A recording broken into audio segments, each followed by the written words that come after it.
Buonasera, benvenuti a questa edizione del nostro telegiornale. Vediamo subito i titoli. Torna presto, abbiamo bisogno di te. Fedeli in preghiera per Papa Francesco, ricoverato al Gemelli per una polmonite bilaterale. Un'altra notte di violenza a Palermo, turisti rapinati, vetrine sfondate con auto ariete, gomme delle auto squarciate. Fino a 5.000 euro per le famiglie in difficoltà con il reddito di povertà. Da martedì sarà possibile ottenere il nuovo sussidio, ma solo una volta. Montagne di rifiuti fin sotto le finestre nel quartiere San Leone a Catania, la differenziata non decolla. Al Museo del Cinema di Catania arriva la macchina da presa inventata da Gaetano Ventimiglia, operatore di ripresa che lavorò con Alfred Hitchcock. Calcio, il triste del Palermo al Cosenza dà ossigeno e serenità alla squadra rosanero, salva la panchina di Dionisi. In Serie C, pareggio che brucia al Catania sul campo dell'Altamura. Il vicepresidente Grella dice: siamo stufi degli errori arbitrali.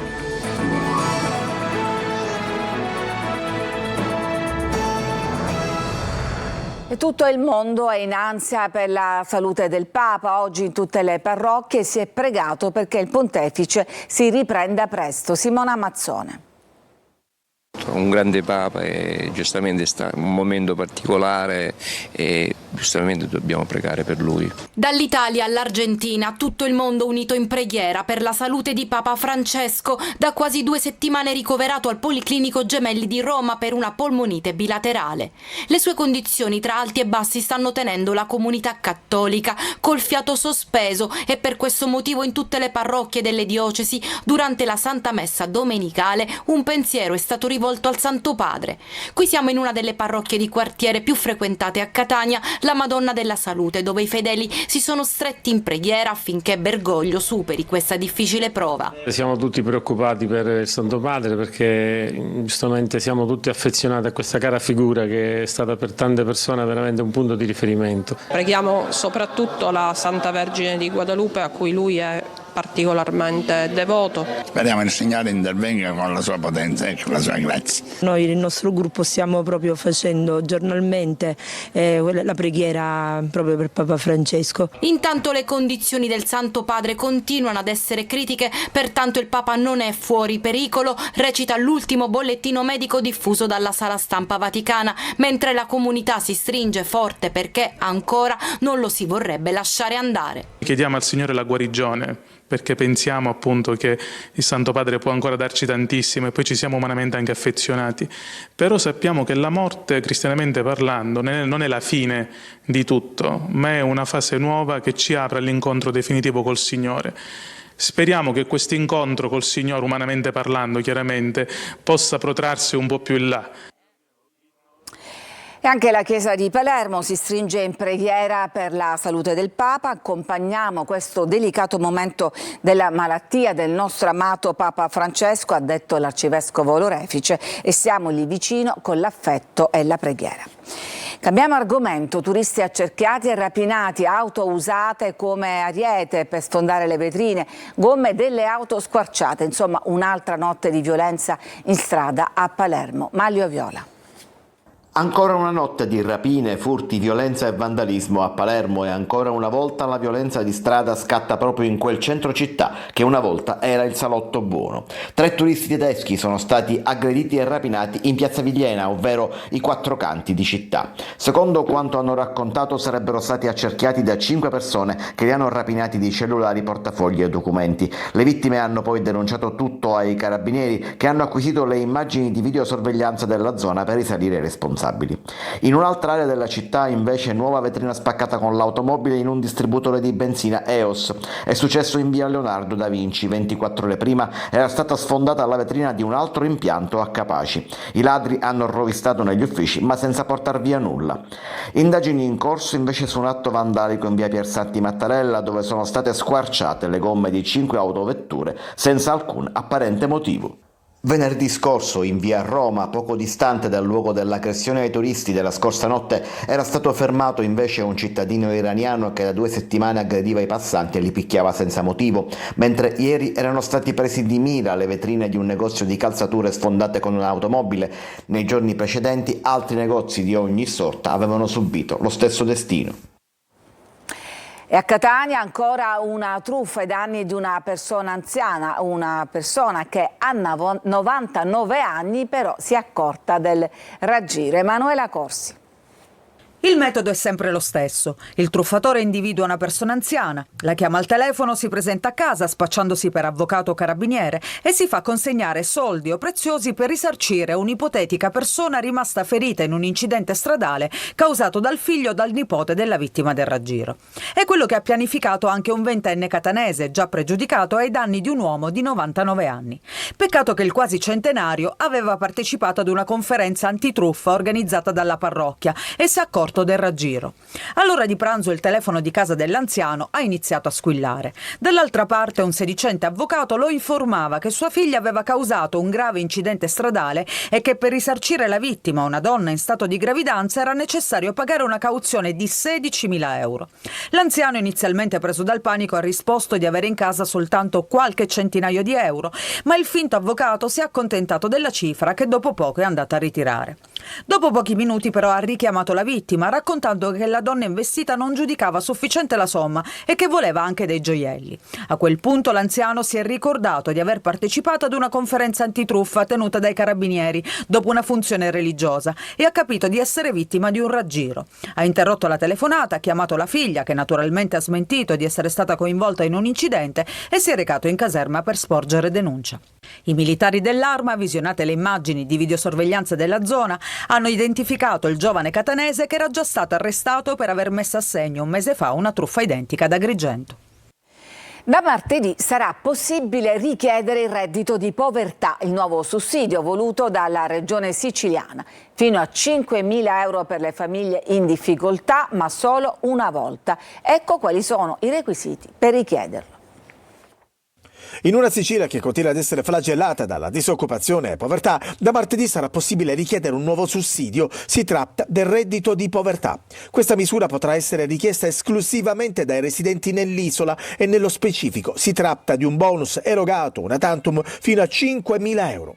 E questa è la cifra massima ottenibile da famiglie che si trovano prossime alla soglia della povertà. Da martedì 25 febbraio dalle ore 12 e fino al 15 aprile alle ore 17 sarà possibile presentare questa nuova domanda, quindi la domanda del reddito di povertà introdotta proprio dall'ARS della regione siciliana. Potranno partecipare tutte le persone che hanno un ISEE al di sotto dei 5.000 euro, tutte le persone che sono residenti in Sicilia da almeno 5 anni. Quindi i requisiti sono questi e poi non avere commesso dei reati mafiosi, non avere un componente che ha commesso dei reati mafiosi importanti negli ultimi anni.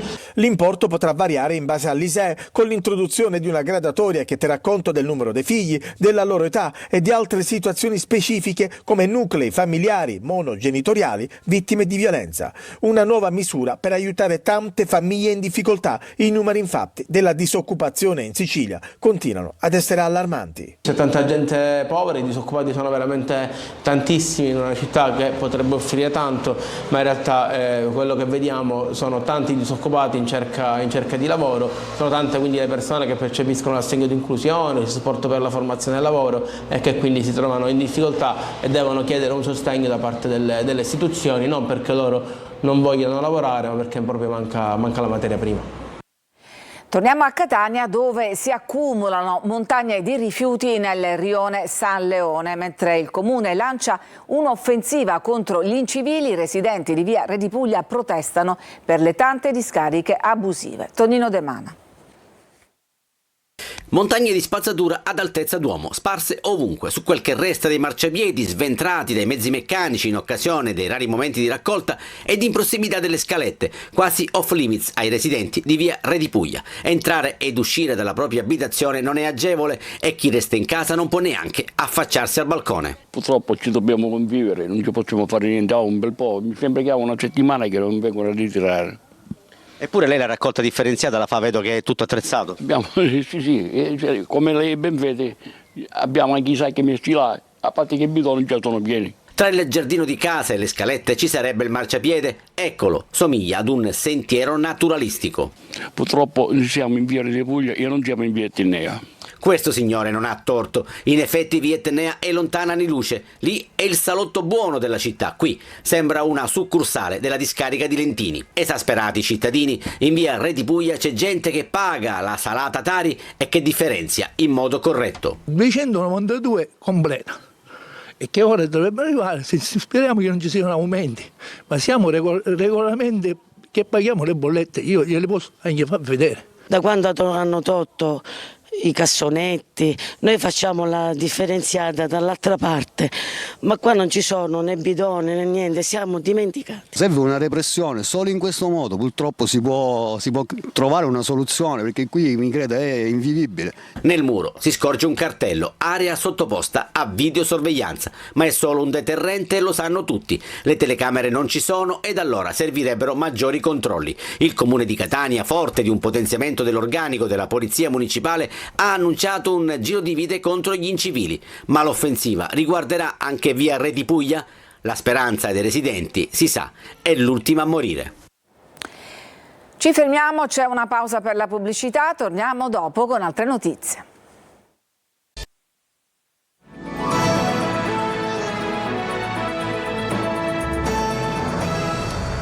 A Siracusa adesso, dove i residenti di Mazzarona dicono no al centro comunale di raccolta che dovrebbe essere costruito proprio a 2 passi dai palazzi. Francesco Aloi.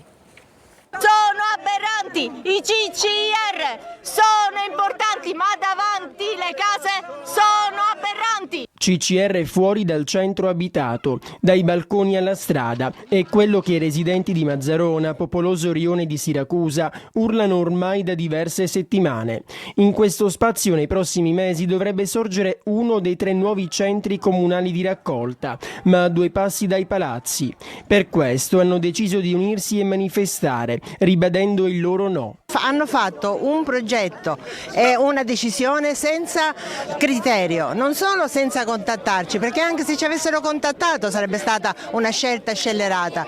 Qualche giorno fa sono stati anche a Palazzo Vermexio, ma l'amministrazione sembra voler proseguire per la stessa strada, perché cambiare area potrebbe significare perdere i fondi. Invece di lavorare per trovare un'alternativa, visto che gli è stata data una proroga fino al 2028, ancora continua a dare disagio ai residenti. Una buona amministrazione, un buon padre di famiglia deve valutare tutte, a 360 gradi, tutte le problematiche. Ma la manifestazione non è solo per dire no al CCR, almeno in quest'area. I residenti vogliono che ci sia più cura per il quartiere, a loro dire abbandonato. Sicuramente più di quello al quartiere che da anni è stato abbandonato al suo destino, non ci sono servizi, non ci sono appunto, non c'è manutenzione ai servizi che quei 2 ci sono. Chiediamo decoro, chiediamo delle strade pulite, dei marciapiedi alberati, dei giochi e dei parchi per i bambini. E se la situazione non dovesse cambiare, non si tirano indietro all'ipotesi di altre manifestazioni. Al Museo del Cinema di Catania arriva la macchina da presa di Gaetano Ventimiglia, che fu un operatore di ripresa che lavorò per i capolavori di Hitchcock. Orazio Longo.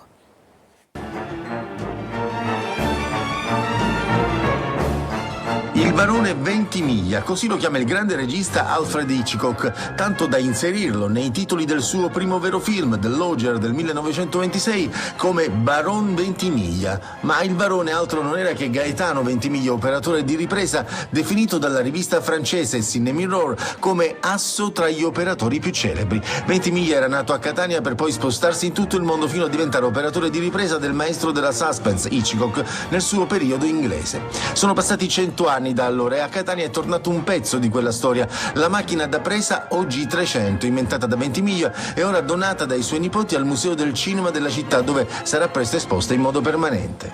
Poi la macchina è stata perfezionata, infatti ci sono disegni di vario tipo e poi alla fine è arrivata la forma definitiva. Credo che se ne stiano stati fatti un paio di esemplari, ma gli altri sono spariti, questo è l'unico rimasto. Questa è un'innovazione, cioè questa si carica uno chassis, infatti probabilmente gli accessori erano più chassis, per cui c'era quelli che caricavano la pellicola per fare più velocemente. Oltre alla OG 300, Ventimiglia diede anche vita alla fortunata VistaVision, cinepresa a scorrimento orizzontale che, modificata, venne utilizzata per realizzare diversi film, tra cui Il Gattopardo di Luchino Visconti. Ci fermiamo ancora, c'è una pausa e poi torniamo con un'ampia pagina sportiva per raccontarvi il triste del Palermo che ridà serenità alla squadra, mentre al Catania e soprattutto, anzi anche i suoi dirigenti, c'è un pareggio che brucia parecchio. A tra poco.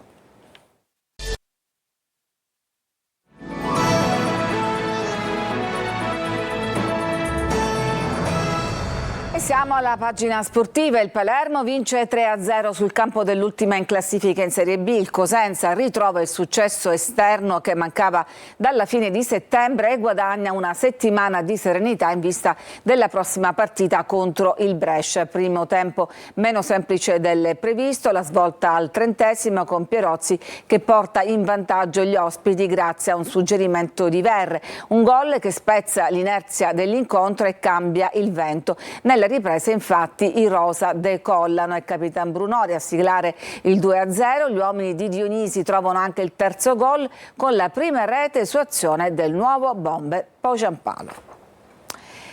E finisce in parità la sfida fra l'Altamura e il Catania, i padroni di casa in vantaggio sul calcio di rigore trasformato da Leonetti di Jimenez e il gol del Catania alla fine del primo tempo. Nel dopo gara dichiarazioni infuocate di Grella contro i torti arbitrali. Sentiamo lui e il tecnico toscano.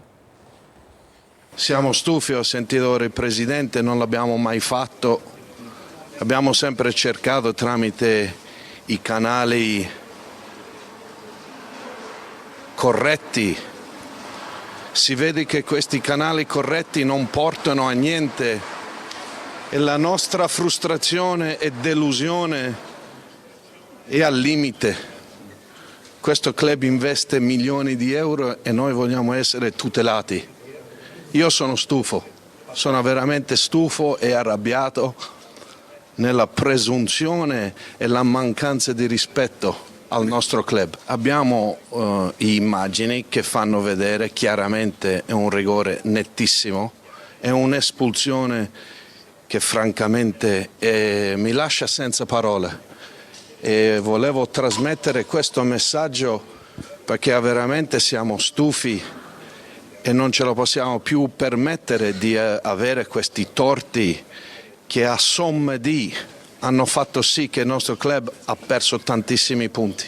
Stiamo parlando di più di 10 punti, la nostra classifica avrebbe tutto un altro aspetto in questo momento, poi aggiungiamo tutto il resto, ma intanto meno 10 punti voglio vedere a qualsiasi squadra se questo non crea un danno. Io sono stato sempre una persona molto collaborativa con la Terna Arbitale, ho preso un'espulsione a Monopoli inesistente, mi sono stato zitto, ho preso la giornata di squalifica, oggi però è troppo, possono sbagliare anche gli arbitri ma così in modo evidente poi comprometti un campionato, comprometti l'andamento di una partita, i sacrifici di una società, i sacrifici dei tifosi che vengono a seguirti e non va bene.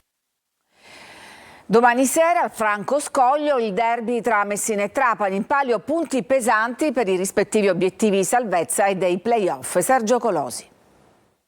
Sembra quasi un paradosso per quanto vissuto in settimana, ma il Messina, battendo domani sera il Trapani, ha la grande occasione di agganciare la Casertana, sconfitta in casa dall'Avellino, e avvicinarsi al Latina, fermato dal Benevento. Se poi, come sembra, Turris e Taranto dovessero essere escluse dal campionato, il Messina perderebbe 9 punti, ma i campani 10. Siamo però nel campo delle ipotesi, perché la crisi giallorossa è ancora più grave di sopravvivenza, senza una società alla guida. Cissé è scomparso, di Alaimo non c'è traccia, come di Sciotto, mentre Mannino e Franza hanno dato disponibilità a rilevare il Messina, ma a costo zero da Sciotto, evitando possibili code in tribunale. Quanto basta per credere che difficilmente il Messina riuscirà a salvarsi, prima di tutto fuori dal campo. Problemi di altra natura per il Trapani, sempre più altalenante nelle prestazioni, ma in piena corsa per i play-off.